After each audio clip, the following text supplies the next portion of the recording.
Everyone.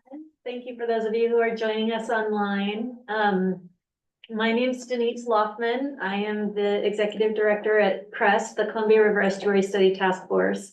And our usual folks who would facilitate are both out today. So in our Friday planning meeting, I volunteered to help out in this way. So next month, Jay and Alyssa will both be back. But as we were talking about getting started, we recognized that there were a number of elections in November, and there may be some new folks from some of the cities who are here. And so we just wanted to take a few minutes and go around the room and introduce yourself and so who you are, the city that or jurisdiction that you represent or you're part of if you are, and yeah, why don't you start us off? Okay, I'm Barb Knopf, the mayor of Cannon Beach. Be right, Mayor of Seaside. Tiffany Taylor, city planner of Astoria. Steve Sokolowski, I'm with the Community Development Department of City of Cannon Beach.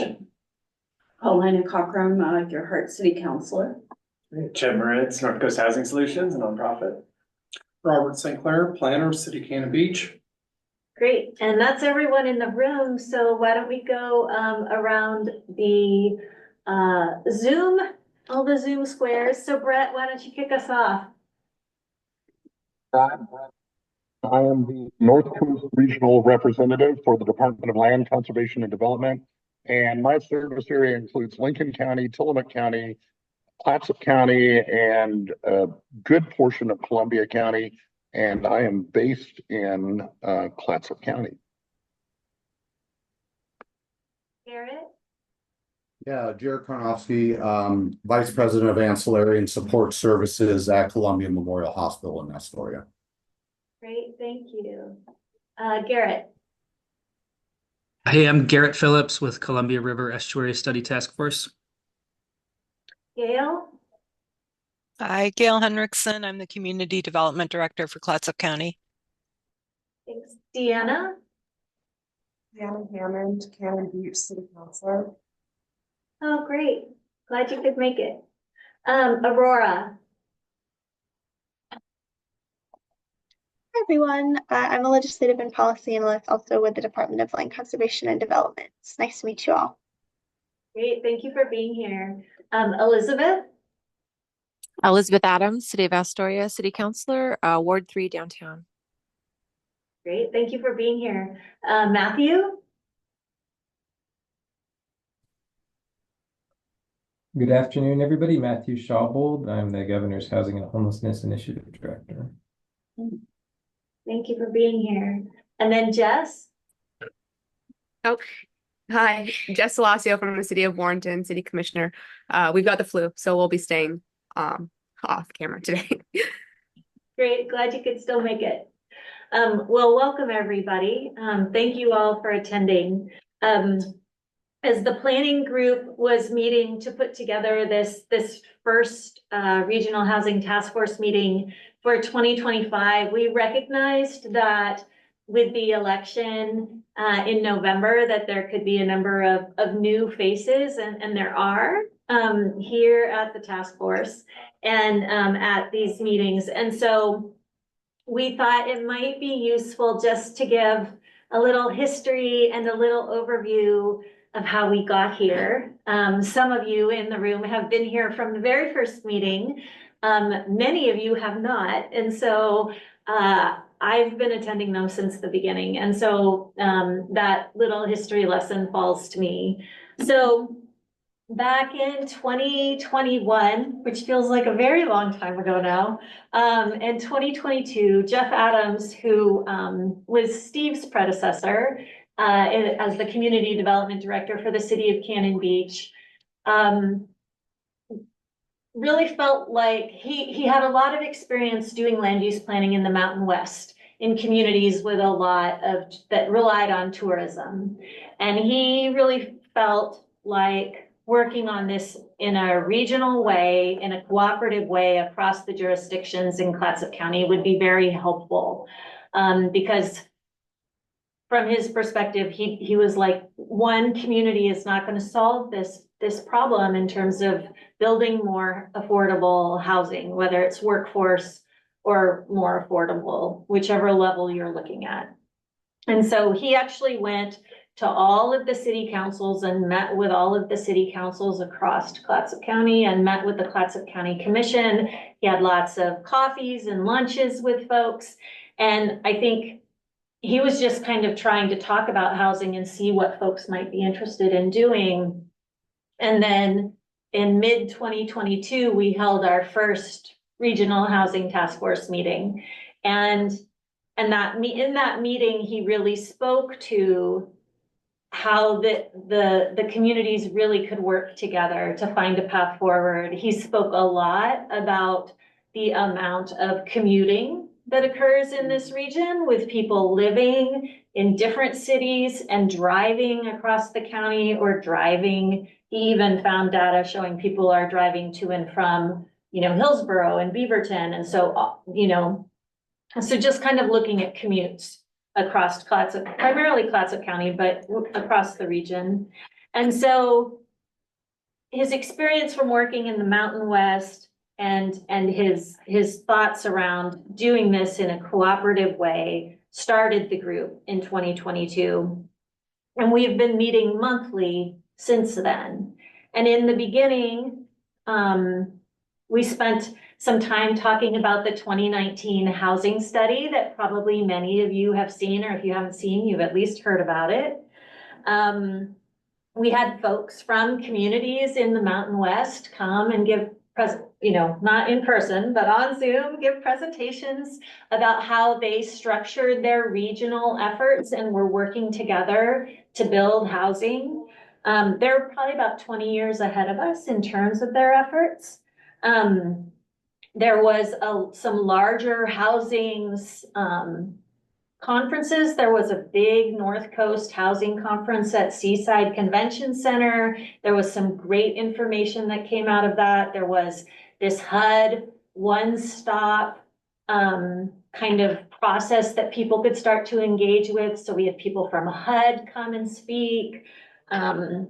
We had the housing coordinator for Tillamook County come and speak to us, because they are also working at the regional level at the county, and the county and local jurisdictions in Tillamook are all working together to move forward affordable and workforce housing in Tillamook County. And so we just spent a lot of time kind of looking at the situation and coming up with different ideas about what might be possible. And then Jeff took a job in North Carolina and headed off cross country, and Steve came on and took Jeff's place.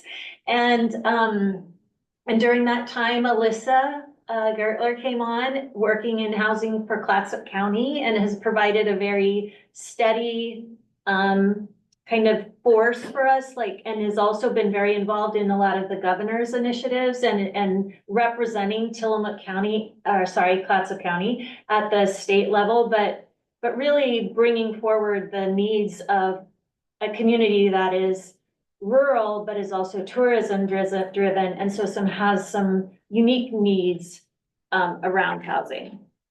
And so from all of that, we ended up going after a DLCD housing grant. And Brett's going to talk about where we are with that grant, looking at a housing needs analysis, because the city of Astoria is over 10,000 people and is going to be required to meet the state standards.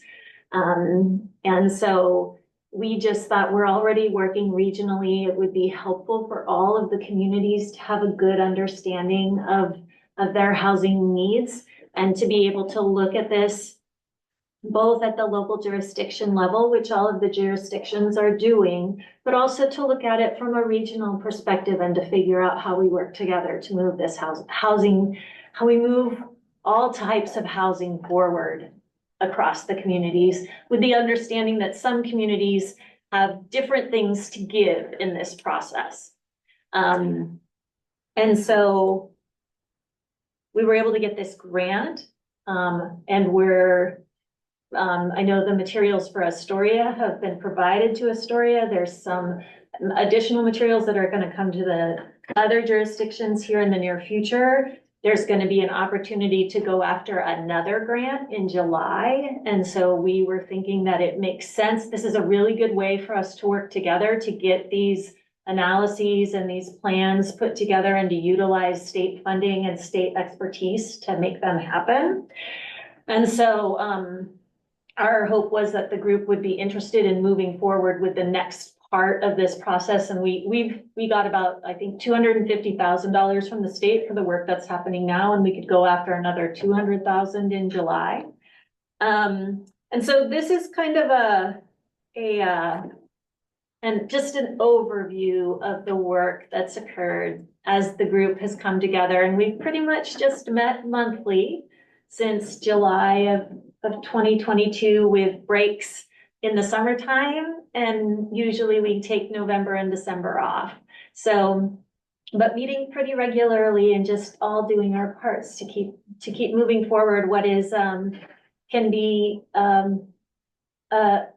sometimes it's a difficult process to move housing forward.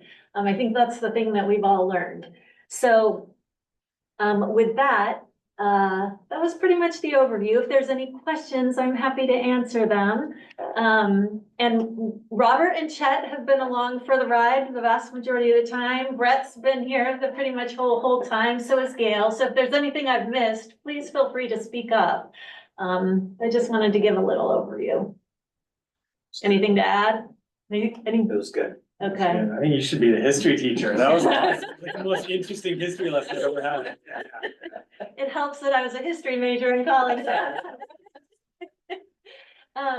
So, well, with that then, Brett, if you want to give a little of an overview of where we are with the regional, with the housing needs analysis. And I don't know, you may not have any information about the grants that are coming up in July, but helping us know where we are and then maybe where we're looking to go this year, that would be great. Thanks, Denise. Sure thing. I'll give kind of a status update on where things stand with the current grant and kind of where things are headed and are needing to wrap up here within really the next 5.5 months. So this grant the grant cycle follows the state's 2-year or biennium budget cycle. And so all of the products for this grant that are in the scope need to be wrapped up before the end of the state's 2-year budget cycle fiscal year, or by the end of June. And so we're coming down now into I'm going to call it the home stretch for this whole project. And the consultant for this effort has been 3J Consulting, and Steve Faust has been the lead the entire project. And there have been buildable lands inventory write-ups that have been prepared for the jurisdictions. There have been infrastructure summaries which have been produced, and now there's draft housing inventory documents which are being prepared for the different jurisdictions. The one thing I would note is we need to have everything in this grant wrapped up by April. And so, the consultants are going to be working with the staffs of the individual jurisdictions to make sure that the draft deliverables are agreed upon, that there's no comments that are coming out from each one of the individual jurisdictions. Again, that's not the Department of Land Conservation and Development which will be doing that. It's going to be the consultant, 3J Consulting, led by Steve Faust as the project manager. One thing I would note is that there are also going to be meetings that the consultants are going to be wanting to schedule with the various jurisdictions, with your planning commissions and city councils or commissions on this work as well, to be able to get in front of your subject matter experts at the planning commission and also your elected officials. So you'll be hearing from 3J here in the next few weeks about trying to be able to get some of those things scheduled, and they're going to be reaching out again to the staff on that. Yeah, so for the next round of grants, we're just moving into the legislative session. As Denise has said, it's anticipated that there could be grant funds that would be allocated by the legislature for housing. That's what and how is still to be determined as we move through the legislative session. But assuming that there are funds that are available for additional housing work, we would be opening up that grant cycle here in most likely, in the beginning of July. Sometimes we have some lead up work that happens a little bit in advance of it to be able to let people know a little bit what could be coming. But again, the grant cycle for the next biennium will start on July the 1st. So with that, I'd be glad to answer any questions that anyone has, or if there's anything that Denise, that you wanted me to touch on, please let me know. I'd be glad to answer those questions as well. I don't have any questions. Does anybody have any? Yeah, so what does the next grant, what is it for? We're doing the study now. What are we talking about? What is it? What are we using the grant for? So I mean, we know that, as Denise has said, that the city of Astoria, which had hit the population threshold of 10,000, was looking at moving into some of the required housing work that is necessary for jurisdictions over 10,000 people in size. And so that's one where, there's been conversations with the city of Astoria potentially about trying to seek some funds to do that work. With the other jurisdictions, which are below 10,000 size, there is, there's not all the same requirements per se, but there could be some recommendations that come out that you may want to implement. And I think this is kind of a good conversation to have with Alyssa. Alyssa was great in being able to pull together not only, the city of Astoria looking at their, trying to do work to be able to assist on the required housing work, but to pull in all the other jurisdictions to be able to pull together a combined grant. As to whether or not this comes out as separate individual grants from the different entities, or grant applications from different entities, or something coordinated, I think that's a good conversation to be able to be having with Alyssa to think strategically about that approach. Yeah, and from the meeting that we had earlier in January that Alyssa did come to, this grant has really looked at like buildable lands and the inventory update, looking at demographic needs. That work is ongoing. When Alyssa comes next month, we'll probably dig into this a little bit more. Okay.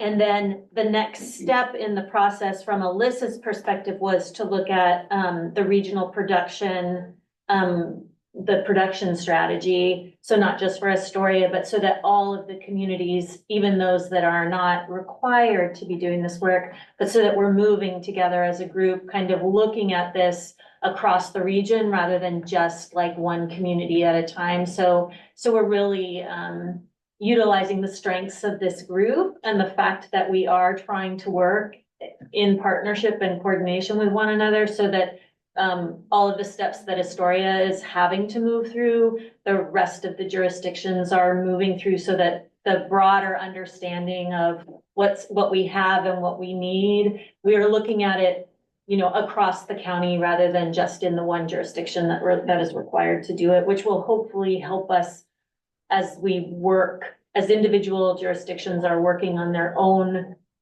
housing needs. We're also thinking about it at a regional scale, both at the staff level at this group and then at the elected level or the planning commission level at the same time. So we're all kind of, it's trying to bring along like a lot of people at the same time, but allows for the process to keep moving forward and would bring in, the money in order to do this work across the whole region, which, because other than some time, I don't think there was any match. So it was a really great way to get some investment on this for the whole region too.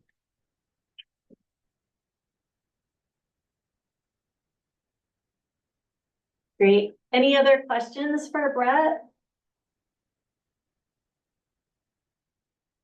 I could just emphasize that point, I guess. I had a housing task force just in Seaside, but my first guest was Jeff. And so we had, this would be like 2019. So he'd been working on it for quite a while. And the most impactful thing was that study you mentioned showing how many people came from where to go to work where. And, like Seaside, about as many come each way. They don't live here, they work here, or they live here and they work somewhere else. And that really showed me that everything we do in this county needs to be regional. And that's, why I'm taking part in this. But it crosses all kinds of borders. We need to work together, and we need to get, I think, out of the mindset that every specific city needs to have its own thing without paying attention to anybody else. Because we're the perfect example. We're 25 miles apart from Astoria to Cannon Beach. And, people don't really look at us that much differently. Well, you go to Seaside for Broadway or whatever, but you go to Astoria to have really good restaurants, or people move around here a lot when they come to visit us, as well as us that live here. So that's one thing that both via the League of Oregon Cities and the Oregon Mayors Association that I really push, and our whole homelessness issue that needs to be more regionally looked at, as opposed the city's got to do it and the city's got to do it and this city's got to do it.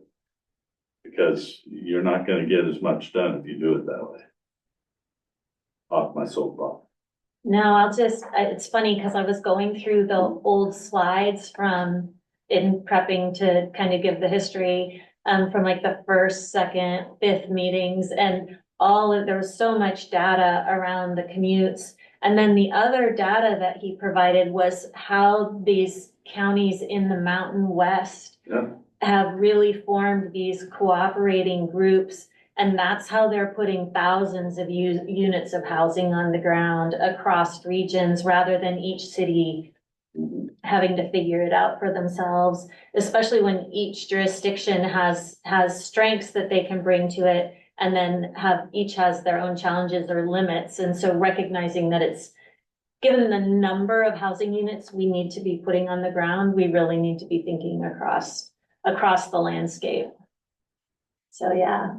But I wonder how we convince our citizens of that, because when we had the Pacifica presentation in Cannon Beach, I was really surprised by some of our people that keep saying, we need housing, saying, we're not going to give our money to Seaside. And I just thought, well, so I didn't expect that at all. I was rather shocked by it. More education for us to be doing, yeah, for us all to be doing. Yeah. Well, great. Okay. If there's no other comments on this topic, we will move on to the next one, which is an update on housing at the upcoming legislative session. And Brett, I believe you invited Aurora along to help give us some updates on this topic. Yes, I've asked Aurora as well as Matt to be able to join. And one of the things that I understood was an area of interest was to understand from this group's the group had maybe some desire to understand a little bit more about the governor's proposed middle housing bill. And so, Aurora, I don't know if you or Matt want to take the lead on kind of maybe talking a little bit about that in terms of what's being brought forward as concepts and ideas within the governor's middle housing proposals. Sure, thanks for that intro, Brett. And I think Matt was going to lead us here. I'm not sure if he wants to step in, but happy to be here and support is helpful. Yeah, thanks, Brett. So yeah, I'm happy to give a quick overview, and be cognizant of time, of what's in the governor's policy bill around middle housing and infill. So just share my screen really quick.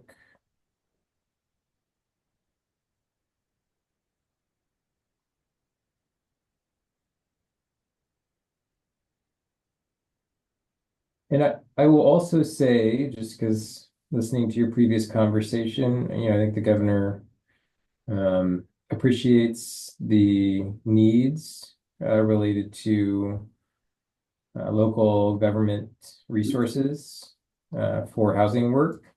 And in her recommended budget, she has proposed to recapitalize a number of technical assistance funds that are administered by state agencies, including technical assistance around housing planning, wetland delineation, updating local codes to facilitate housing production. So, in that, that those requests are in the recommended budget. And of course, always want to encourage supporting legislators or communicating to legislators the importance of local government resources for housing planning and housing development work. Okay, so this is kind of a big matrix. It's a visual that I can use for reference, and I'll just give a general overview. So obviously the governor, when she was speaker, was a champion for legalizing additional housing and increasing the amount of development that could occur on someone's land. So this included requiring allowances for duplexes and triplexes and quadplexes and cottage clusters and other housing development types in what is historically otherwise more exclusionary single-family zones. And so this bill is a bill that's focused on building on that legalization of middle housing in Oregon and allowing for additional middle housing infill and other policy reforms in state statute or state administrative rule that will help to facilitate middle housing. From a process standpoint, I think it's important to just acknowledge that we've been holding conversations with all of the major partner groups since midsummer. And that's actually the origin of many of these, many of the sections of the bill, many of the components of the bill. So we reached out to the League of Oregon Cities, the Association of Oregon Counties, the home builders, Thousand Friends of Oregon, as well as local chambers of commerce and other organizations or associations that have been asked to stay in touch with us around the governor's housing production agenda and to help inform that. And so we put a call out in the summer to say that the governor intended to have a policy bill focused on middle housing and infill. It was a topic that was elevated with her Housing Production Advisory Council, which Melissa Gertler served on. I also have heard how helpful she's been to communities in the North Coast. And so we got a lot of really great issues that people identified, as well as what their proposed solutions were to those issues. So that helped to inform a bill. It's legislative concept 333, but I suppose that doesn't matter anymore because it does have a bill number now. It's HB 2138. And so that's available online on OLIS, the legislature's website, for information on bills and hearings in the legislative process. And I will just note that on the far right column, you see here anticipated changes in the amendment. So just because of internal process deadlines between the executive branch and the legislative branch, we're able to put together a policy bill to promote additional middle housing and infill based on all of the input we got from partners. And as many of you know, I'm sure, when you draft a bill, it's never perfect the first time. And so we got a lot of feedback on what changes were needed in terms of the technical language of the bill or the policy structure of different elements. And so in the fall, we also facilitated in November and December a series of partner meetings to collect feedback on the policy structure, the language in the bill. And we're already working on an amendment.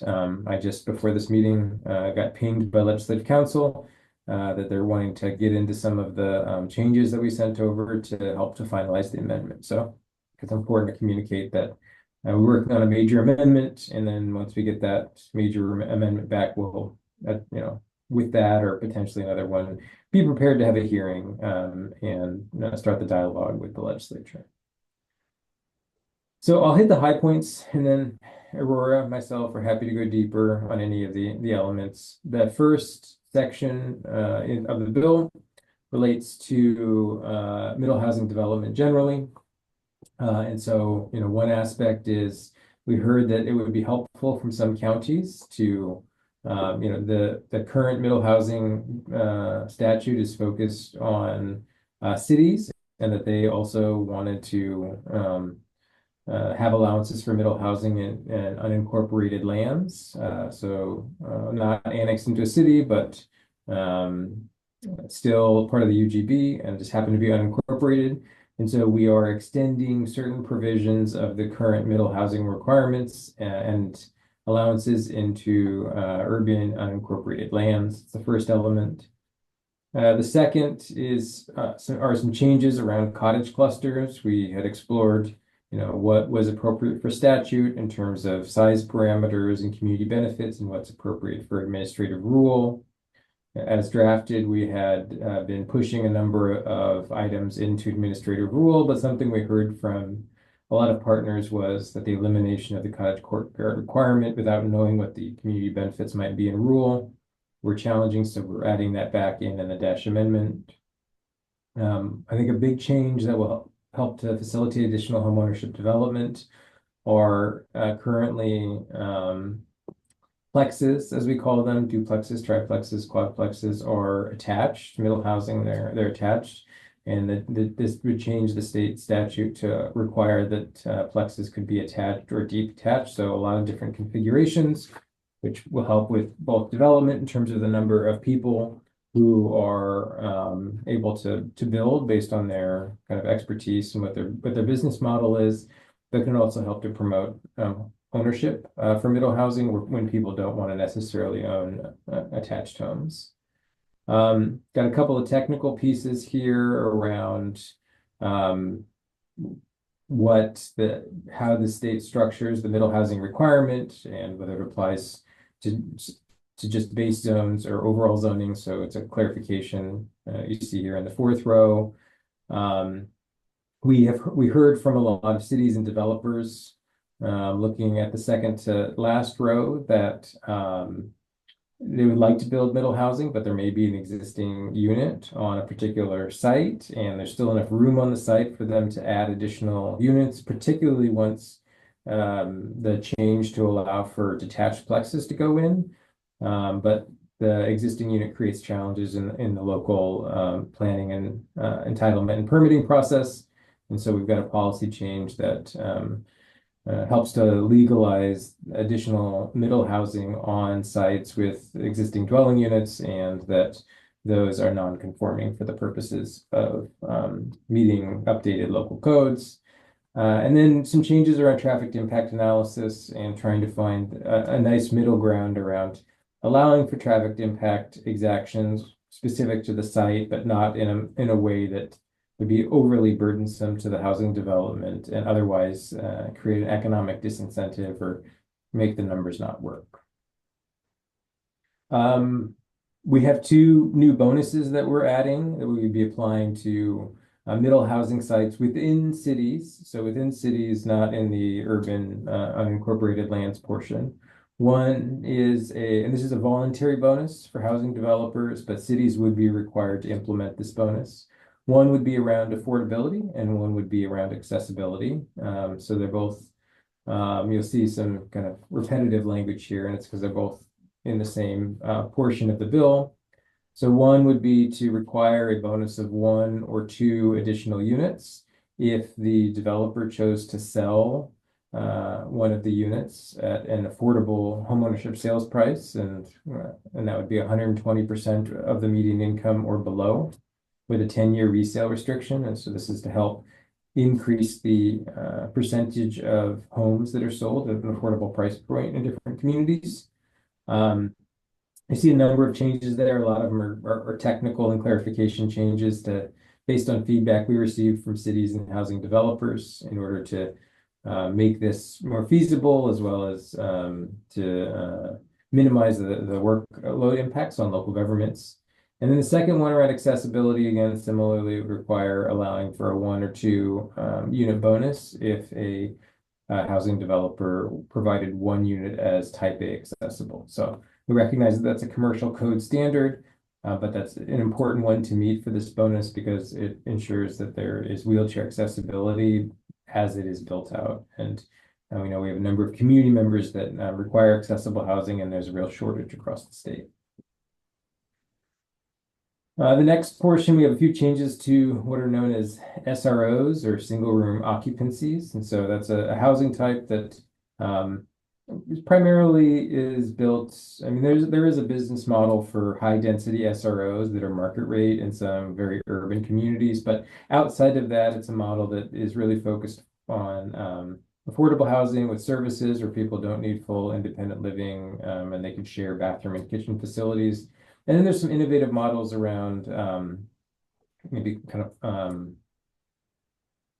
crossing the line between alternative outdoor shelter pods and tiny homes on wheels and SROs that some Oregon communities are putting into place to provide a lower cost, both on the development side and the rent side, housing option for people who have housing instability issues. And so just clarify some things around allowing SROs to be attached or detached for some of these new models that are emerging in some Oregon cities, as well as then changing the parking requirements, because this is not your typical, like multifamily apartment or, even kind of row house development project. SROs have a very specific community that they tend to serve, and the parking requirements are not the same as multifamily. We have a number of changes that are meant to promote additional housing density. So there are still some CC&Rs around the state that restrict middle housing and don't allow middle housing. So they don't allow ADUs, they don't allow duplexes, triplexes. And so there's a provision here that would, that was effectively eliminated in the middle housing bill prospectively, but we know there are a few existing ones that still have that requirement. So that's just clarifying that this would legalize middle housing in all sites across the state. There was a provision in the bill, I suppose it's still there, that had a blanket policy that disallowed downzoning overall within a UGB, urban growth boundary. It was really challenging, and there were some unintended consequences as we talked with city planners. And so for the amendment, we'll be removing this section. And we couldn't find a way to make it workable. And then finally, we're having a lot of good conversations around how to apply the state's clear and objective standards for middle housing, which is meant to make development, add certainty and clarity to housing developers as they're building middle housing, how that relates to urban services. And so you can really think of urban services as transportation, water, sewer, stormwater requirements.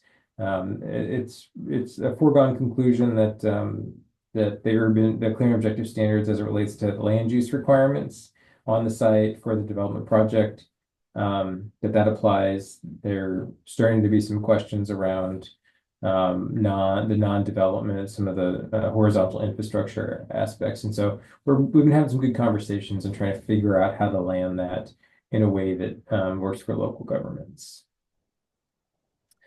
We have a section that's tackling middle housing land divisions. I will just kind of maybe say in brief that we are tackling a few aspects. One is that currently there is a notice that is required, a public notice that is required at the point at which a middle housing land division occurs, which is oftentimes after the middle housing is built.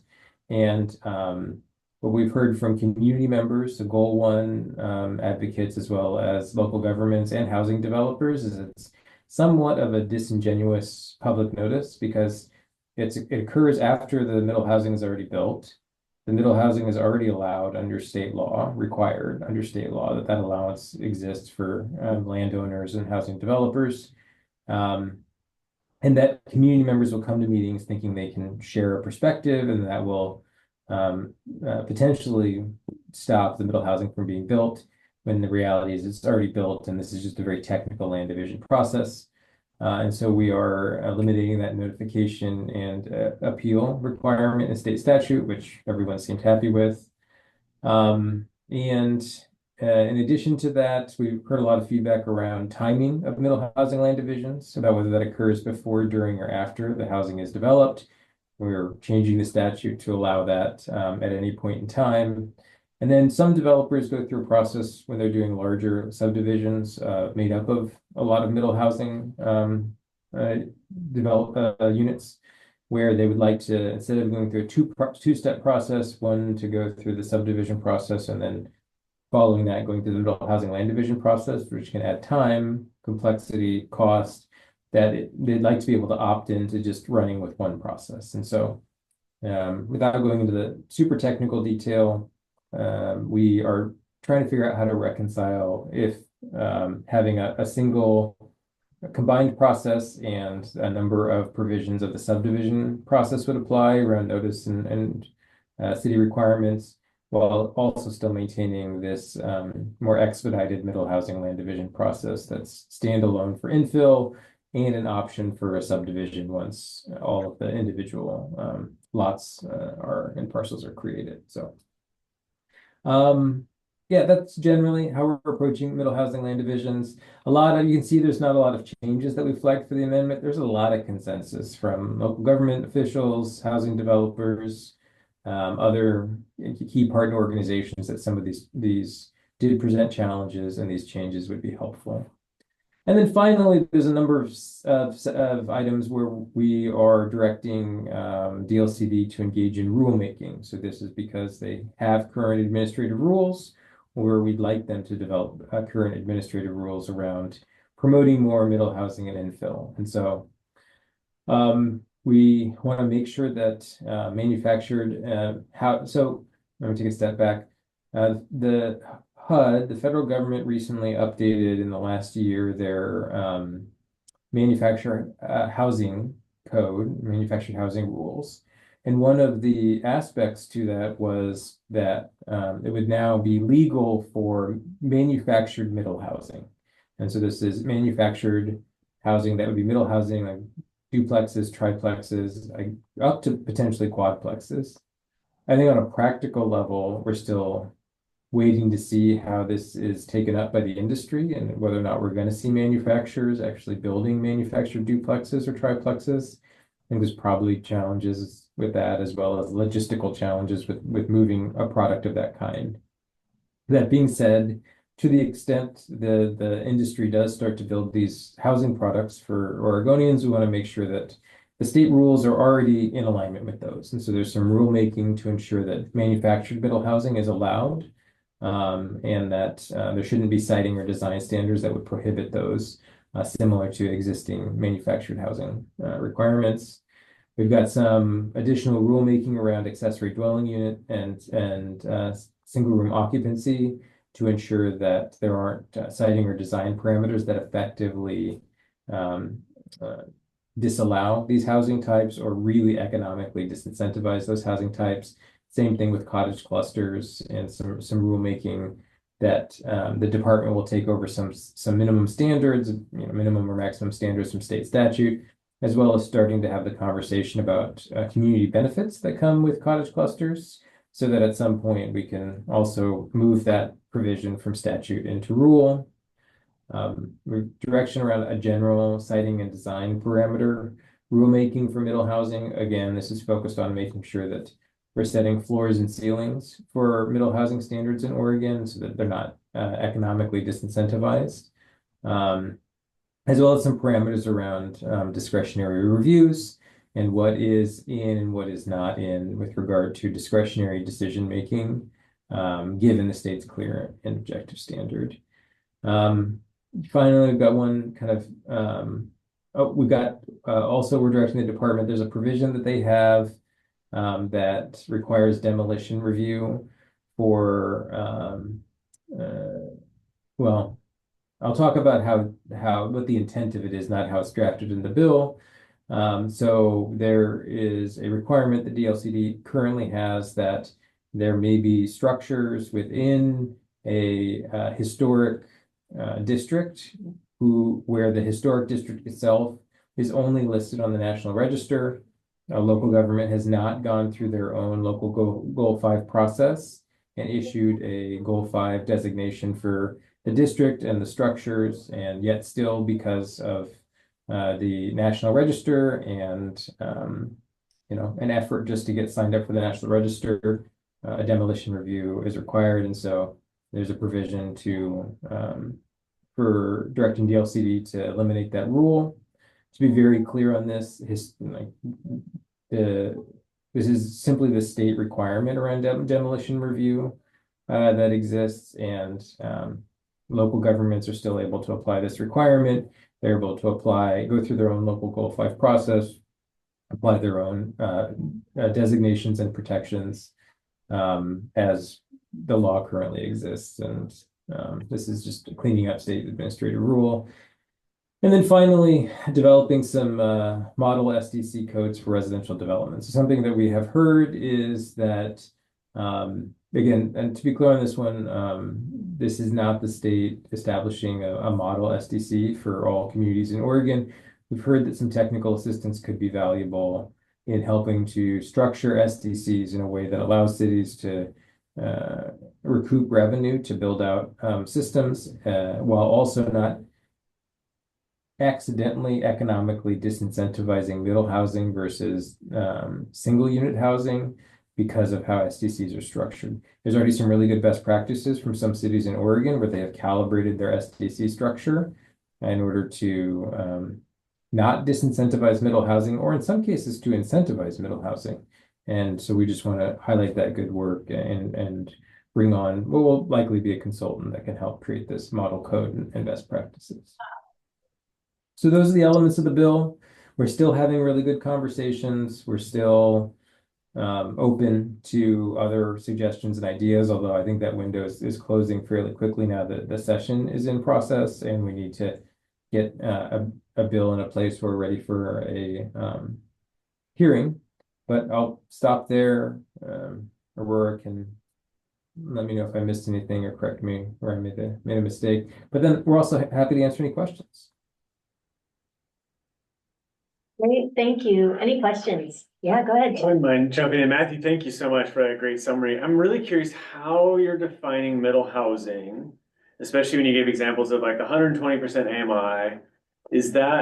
Can you somehow enforce who either purchases that unit or moves into it? Or are you purely setting the price to be, attainable for somebody that makes 120 AMI? And I have a follow-up question to that when you're done, but I'm just curious how you draw the boundaries around that. Yeah, middle housing is defined in state statute, and I do not have the definition off the top of my head. Aurora might, but it's effectively duplexes, triplexes, quadplexes, depending on city population size, cottage clusters, and townhomes and ADUs. So like that kind of mid-density development type. For the affordable homeownership bonus, which I think you're talking about, I didn't go through all the provisions, but something we heard from local governments was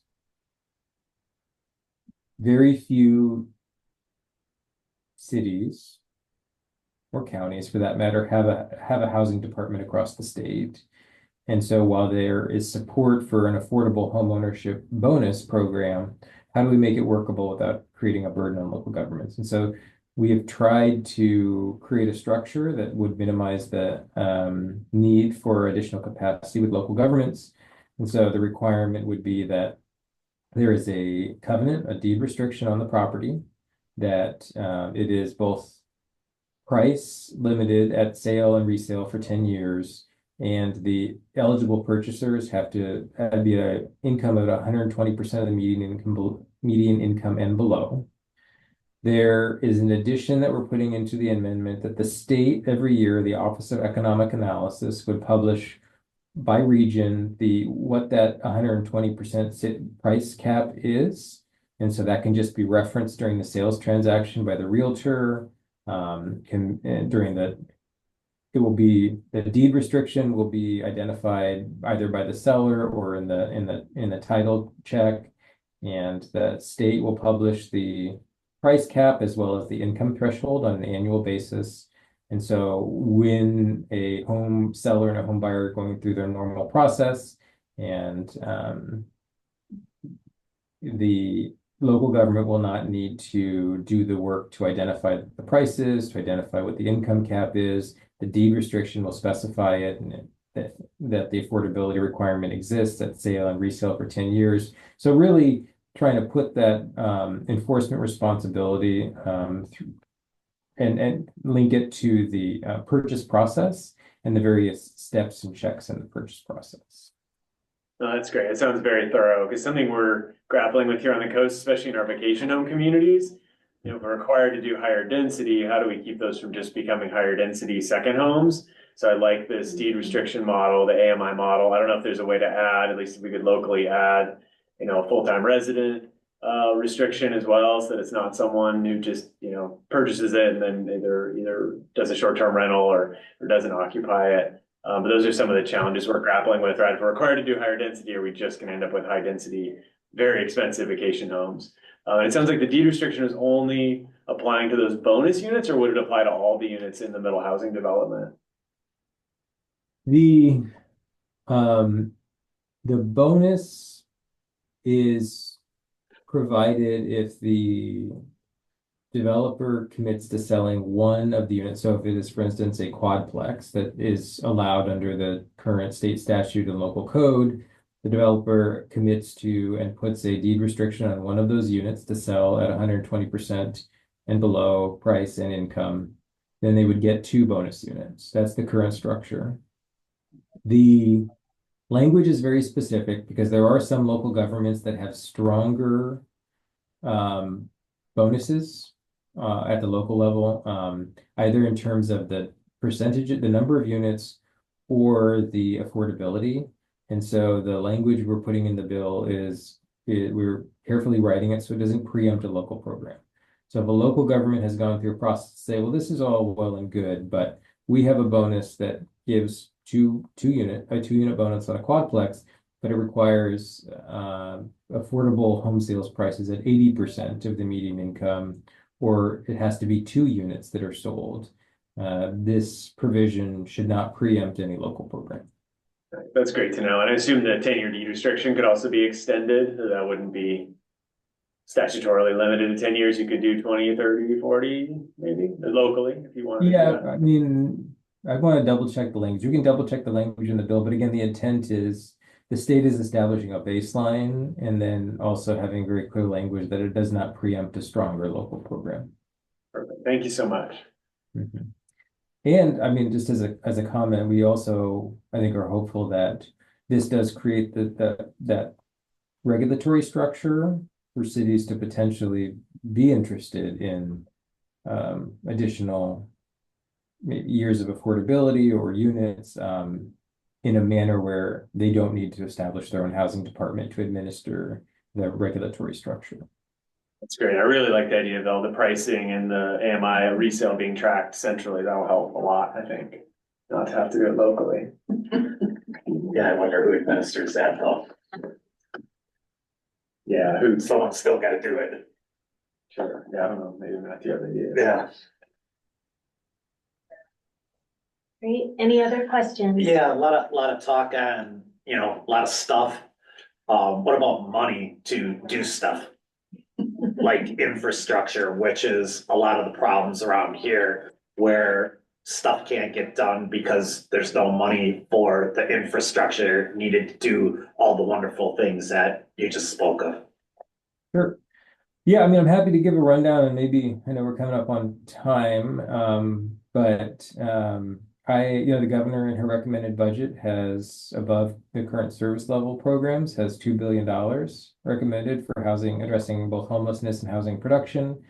A little over $1 billion is for housing production, and that the vast majority of that, close to 800 million, is financing funds for new affordable housing development projects through state's current programs.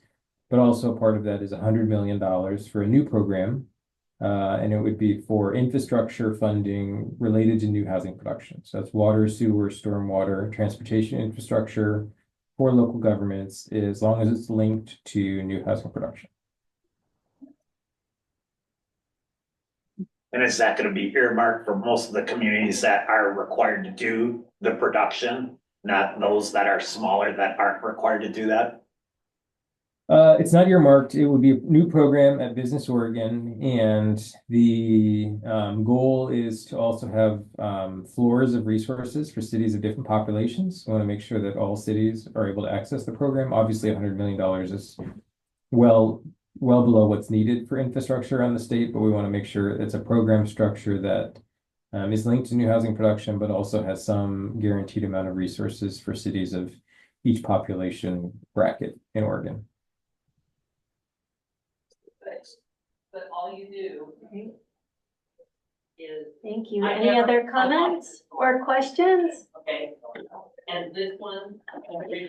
All right. Well, thank you. That was really helpful, Matthew. Really appreciate it. Thank you for having us, and we're happy to come back anytime. Yeah, that was great. Well, unless there's anything else, we have moved through all of our agenda items for today. I will remind everybody that we have a February meeting. It'll be here and available online. February 26th, so Wednesday, February 26th at 1:30 here, and there'll be a Zoom link. So you're all welcome to come, and I think Jay and Alyssa will both be back. So I know we're planning to dive a bit more into the housing needs analysis.